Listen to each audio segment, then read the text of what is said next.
The White House casting a wide net as President Biden considers who to nominate to replace Justice Stephen Breyer on the Supreme Court. A source familiar with the discussions says several new names are emerging, adding up to more than a dozen possible prospects. But 3 are widely considered to be on the short list: D.C. Circuit Court of Appeals Judge Ketanji Brown Jackson, California State Supreme Court Justice Leandra Kruger, and Michelle Childs, a federal judge on the District Court in South Carolina. Her name, the only one officially confirmed by White House officials as being under consideration after they had to put a hearing on her nomination to the D.C. Circuit on hold. Childs drawing praise from fellow South Carolinian Republican Senator Lindsey Graham.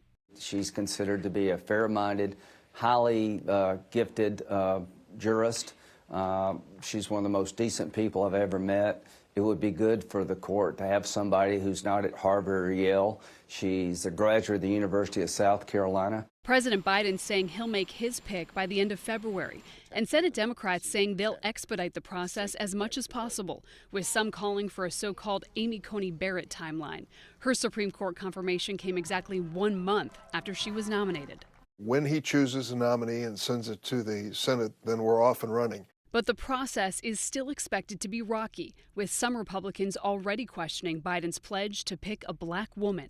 The irony is that the Supreme Court is at the very same time hearing cases about this sort of affirmative racial discrimination. Yes. And while adding someone who is the beneficiary of this sort of quote. Wicker's comments drawing criticism as more than 100 influential black women leaders in a letter praised Biden's commitment to select a black woman for the position. Senator Durbin reminding Republicans that Biden wouldn't be the first president to set certain standards for a Supreme Court nominee. I remind them to take a look back at history and recall that it was Ronald Reagan who announced that he was going to appoint a woman to the Supreme Court, and he did, Sandra Day O'Connor, and it was Donald Trump who announced that he was going to replace Ruth Bader Ginsburg with a woman nominee as well.